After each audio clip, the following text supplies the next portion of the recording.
Baik, Assalamualaikum warahmatullahi wabarakatuh.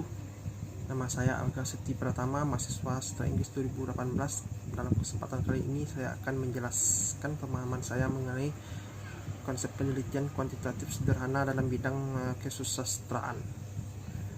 Yang pertama adalah hipotesis penelitian, di mana saya akan menjelaskan pengertian, peran, manfaat, pengujian hipotesa. Hipotesa adalah jawaban teoritis sifatnya sementara terhadap rumusan masalah penelitian dan belum merupakan jawaban empiris dengan dukungan rata-rata. Dalam memulai riset atau penelitian, umumnya selalu dimulai dengan menentukan permasalahan atau kendala.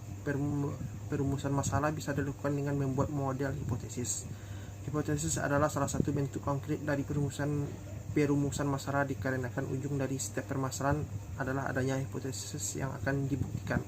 Dengan adanya hipotesis ini, maka pelaksanaan kegiatan penelitian diarahkan untuk membenarkan atau menolak hipotesis. Biasanya hipotesis dirumuskan ke dalam bentuk pernyataan atau statement yang menjelaskan hubungan sebab akibat antara variabel bebas yang diteliti. Selanjutnya yang akan saya jelaskan adalah peran dan manfaat hipotesis. Hipotesis memiliki peran dalam memberikan arah dan tujuan kegiatan penelitian, dan juga memandu arah untuk menyelesaikannya secara efisien. Hipotesis yang baik tentunya akan menghindarkan penelitian tanpa tujuan serta pengumpulan data yang tidak relevan. Manfaat dari penggunaan hipotesis antara lain sebagai berikut: untuk membantu dalam metode analisis data, untuk menjelaskan permasalahan yang diangkat dalam penelitian, untuk dijadikan pedoman dalam menarik sebuah kesimpulan. Selanjutnya adalah pengertian kuesioner, yaitu kuesioner adalah daftar pertanyaan yang dikirim kepada responden baik secara langsung maupun tidak langsung,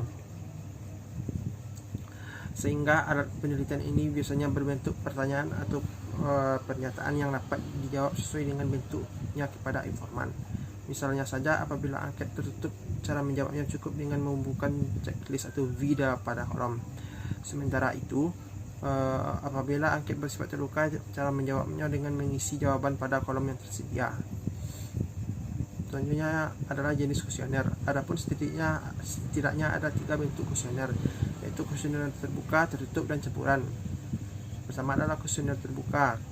Kuesioner terbuka adalah daftar pertanyaan yang memberi kesempatan kepada responden untuk menuliskan pendapat mengenai pertanyaan yang diberikan peneliti, sehingga dalam hal ini proses mendapatkan datanya bisa dibilang memerlukan keahlian penelitian dalam memberikan pertanyaan yang mudah untuk dipahami. Contohnya adalah tingkat kepuasan peserta didik terhadap fasilitas di perpustakaan. Sebagai pertanyaan dalam kuesioner, yaitu apakah Anda sering memanfaatkan fasilitas perpustakaan yang ada di sekolah. Selanjutnya adalah kuesioner tertutup. Kuesioner tertutup adalah daftar pertanyaan yang alternatif jawabannya telah disediakan oleh peneliti.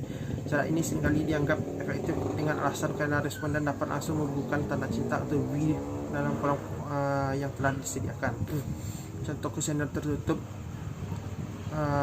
yaitu apakah buku-buku yang ada di perpustakaan sudah cukup memenuhi kebutuhan belajar Anda?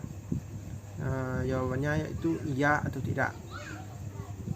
Selanjutnya adalah kuesioner campuran. Kuesioner campuran adalah perpaduan antara bentuk kuesioner terbuka dan tertutup. Biasanya teknik ini digunakan selain mengetahui topik yang mendalam, juga difungsikan guna mendapatkan serangkaian data-data penelitian berupa angka.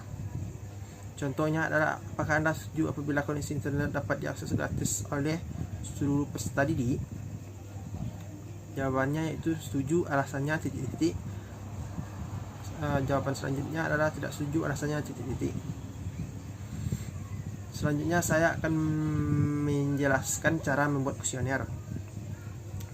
Kuesioner adalah metode yang dibuat berlandaskan teori dari variabel yang kita teliti. Cara membuat kuesioner adalah sebagai berikut: menentukan informasi atau data apa saja yang diperlukan dan indikator apa saja dari variabel yang akan diteliti, menuliskan data-data penting berdasarkan pada teori yang mengarahkan kepada hipotesis, menentukan urutan topik, menentukan jenis kuesioner, menyiapkan jawaban jika menggunakan kuesioner dalam bentuk pilihan, melakukan evaluasi terhadap format kuesioner, apakah ada hal yang perlu diperbaiki atau tidak. Sebelum kuesioner disebar, perlu dilakukan uji validitas dan reliabilitas.